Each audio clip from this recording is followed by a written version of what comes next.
Ciao Juventini of the world, my name is Giuseppe, welcome back on the channel, I hope you are all doing well. Zirkzee Countdown, this is the title of Tutto Sport. We have a big other title on Corriere dello Sport, Il Grande Freddo, the big cold, the first cracks between Juventus and Thiago Motta.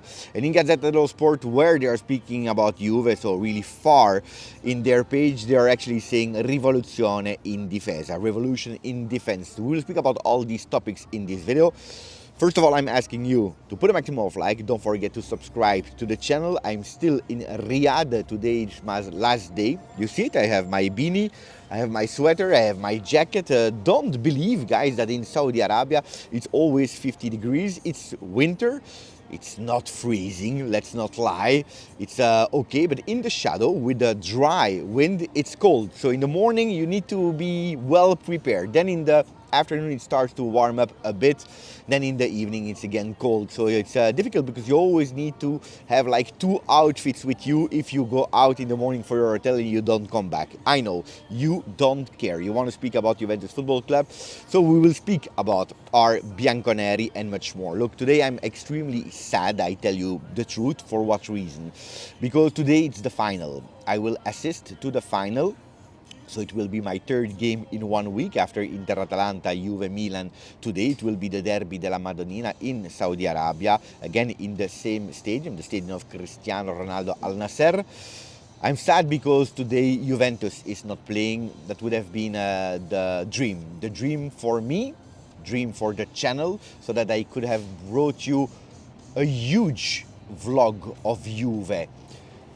The first game semi-final, the days towards the final, what you were feeling as a Juventino. Unfortunately, we have to throw that in the garbage. Anyway, I will make a beautiful vlog when I will come back in Belgium with other stories to let you a bit discover the game, the pre-game, during the game, after the game, the feelings of people that were living here, but especially that really beautiful country that I had the opportunity to visit.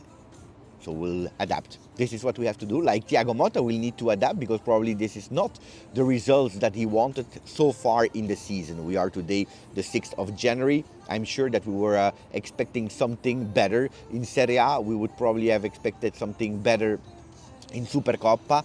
In Champions League, which is, according to a lot of people, the most difficult competition, probably it's the only competition where we are aligned with our programs. I will not tell you overperforming. There were some games where we did better than expected. There were some games where we did not as good as we wanted, like for example that Stuttgart game. But we adapt, we adapt. Look, that's why I'm sad today. And then there is another reason why I'm sad, because it's my last day. And if you heard a bit in that intro how much I appreciated my time here, again, thank you to Ibrahim and to all the friends and family, to Ibrahim for hospitality. Guys, I will tell you, keep the notification on this channel because you will really appreciate what I did here. It was really beautiful. Now, there's one more day off for Juve, but Thiago Motta and Cristiano Giuntoli are still working for solution even on their day off. They have to. The first one, Thiago Motta is working on the field. We know that for the Derby della Mole that will be played on the 11th, Locatelli is not there. Conceicao will come back on him, will probably not be there as well. So he's working for solutions. And he's also preparing a crazy January. The other one, Giuntoli, well, he's late, and we knew it, because yesterday, if you watched the video, I said, where is my defender on the 5th of January? I wanted the defender already to be there in the G Medical to have his test and then sign his contract. He's late, but he's working on the Mercato. 2 defenders, as anticipated, 1 offensive player, especially with the latest news, like I anticipated you yesterday. If you didn't watch the video, you don't know. If you watch the video, you know about Milik that was about to come back and unfortunately had that small little problem. A small little problem that could, unfortunately, I'm always saying unfortunately because injuries are not beautiful, but could be a good one for Giuntoli to put him pressure to go for another striker. I think that he really realized that another offensive player is extremely important. This was, according to me and a lot of people, the huge mistake that Giuntoli committed this Mercato, to change, revolutionize the entire squad, but without thinking about another substitution for Dusan Vlahovic that played all the games, except of that comeback of national team where he missed, I believe, 3 games in a row. So Giuntoli, he knows now that he is obliged to go, because even if Milik would recuperate, you don't know how long he will be healthy. You don't know how long you will be able to count on him. Juventus is not satisfied from what I heard, people I spoke about, I can reassure you that you are frustrated, you are angry, guys, but Juventus is exactly in the same situation as you. We are not happy. This is actually a fact. There are two versions now. If you are reading the papers, the first one, Thiago Motta is in, according to Tuttosport, according to Gazzetta dello Sport, he's in, he's not risking. He has the 100% support of the club. And then there is a third version, the one of Corriere dello Sport, that are saying, Corriere dello Sport, attenzione, il grande freddo, the big cold between Thiago Motta and Juventus, and Giuntoli, the first cracks are arriving, and he's not 100% sure how long to stay. I don't know if they are already anticipating Thiago Motta out in the next few weeks after January, or at the end of the season, or for a long project, or is all the project put again in doubt? You know it, Corriere dello Sport is a good source on certain things. But when they are speaking about Juventus, about these sensitive topics, especially after all the support that they gave to Max Allegri, and not being that objective when speaking about Thiago Motta when he was doing well, about Kenan Yildiz when he was doing well, about a lot of topics, well, I highly doubt that I want to take it today really seriously. Then in the future we can analyze it again. Of course, if the results are not coming, Corriere dello Sport would have probably been correct, while the other ones not. But at the moment, I can guarantee you that the club is next to Thiago Motta.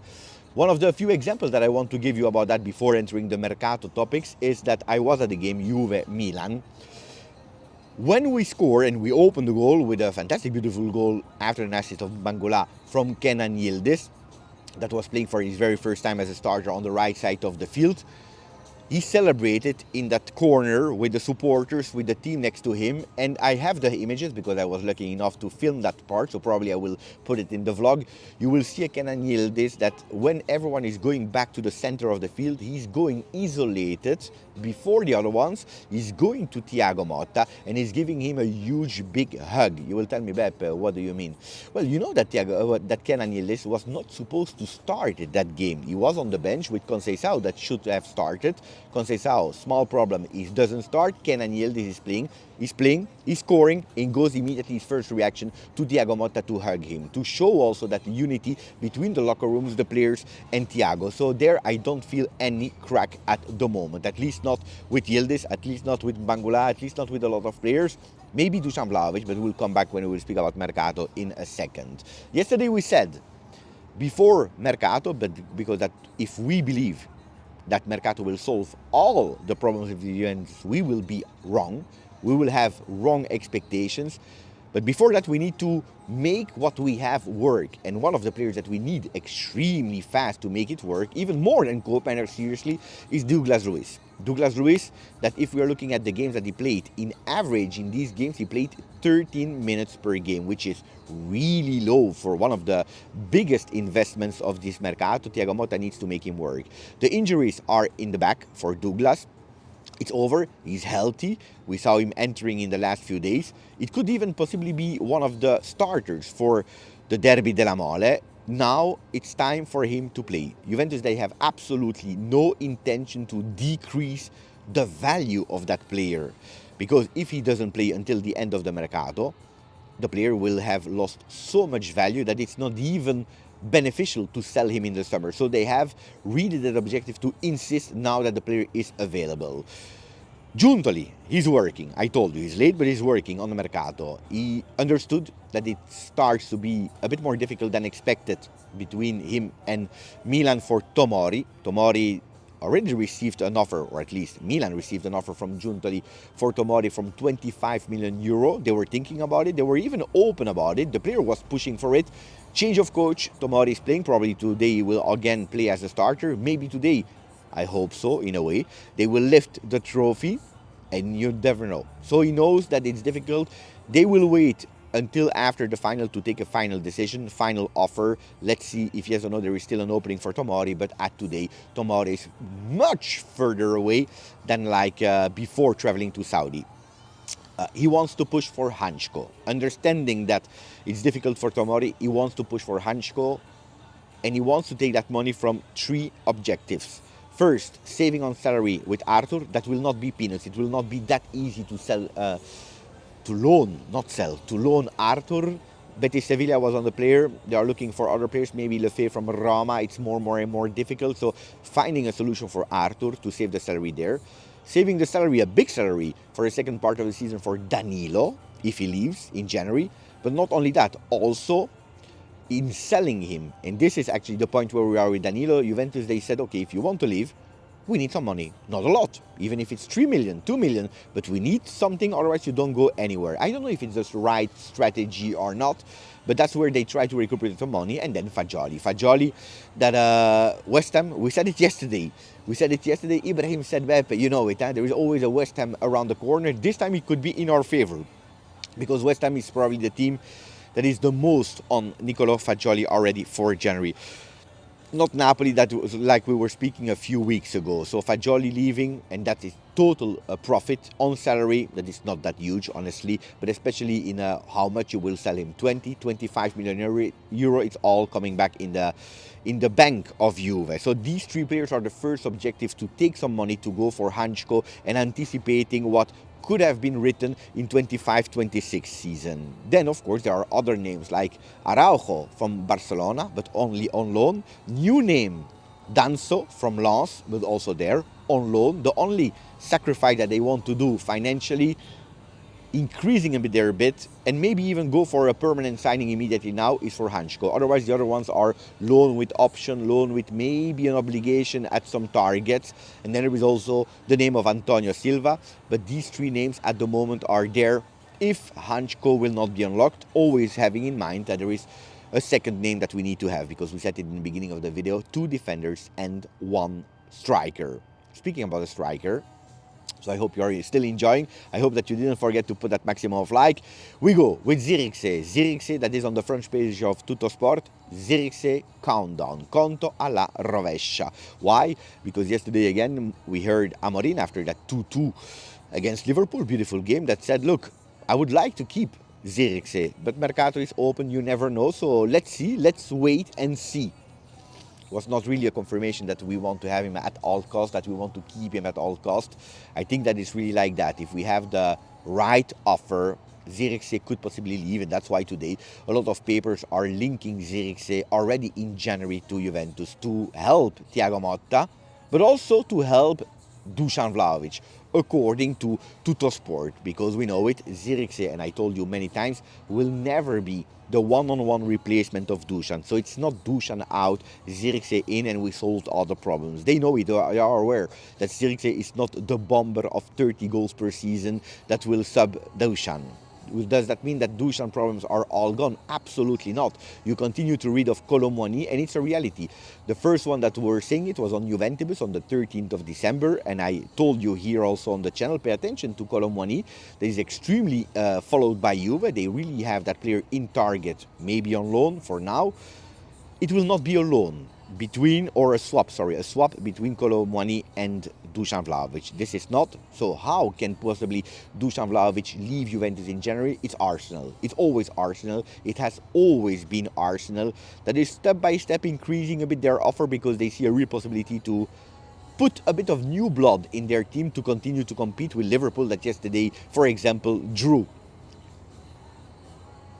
Dusan Vlahovic, why are we speaking about him? Exit in January. We know it. A lot of doubts from the supporters, from the club, and most importantly from himself. He's starting to doubt himself, which is never good for a player. The immense repetitive substitutions going out of the field, where you know it, he's never reacting really good. One time he's angry, one time, even if we cannot 100% interpret it, he was smiling after a goal. I don't know, guys, seriously, I don't know.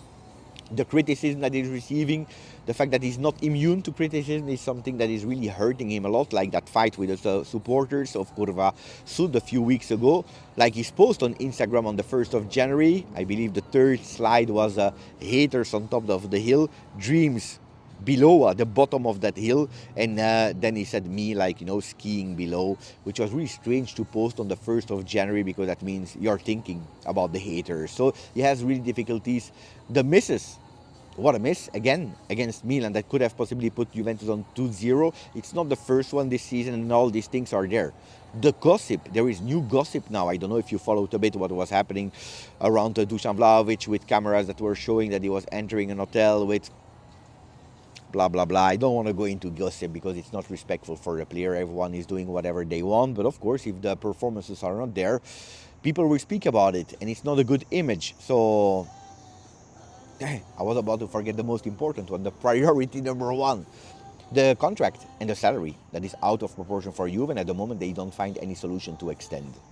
Look, the good news, no lesion for Chico Conceicao. Yesterday he was tested. He will be evaluated day by day, which you know it, huh? This season, when I hear evaluated day by day, it's like they tell me, Bep, expect the worst. Hope for the best. I don't know. I really don't know. Yildiz could play again as a number 10. Nico Gonzalez on the right. Bangula again a starter against Torino, sorry, with Koopmeiners and Thuram below. But pay attention to the card. Douglas Luiz next to Thuram with Koopmeiners again insisted as a number 10 with Yildiz on the left, Nico Gonzalez on the right. So that it's for the latest one, but it's long. It's really long. And then I want to finish with the result of Serie A. It's really strange because I was totally disconnected. Of course, I saw the result, 3-0 of Napoli against Fiorentina. Yesterday, Roma that beat Lazio. I would have told you, oh, that's really good because Lazio is a competitor. Guys, you know what? I didn't open the ranking of Serie A. I didn't open it because I don't want to hear about it. I don't want to see it. I don't want to make myself false hopes, false dreams. Let's start to win against Torino. Let's start to put some wins in a row. Let's start to do our job before taking care about the other ones. This is what I wanted to say. So it's probably the longest video I did here on the channel. So put a maximum of like. Don't forget to subscribe. Grazie, forza, Juve. Ciao.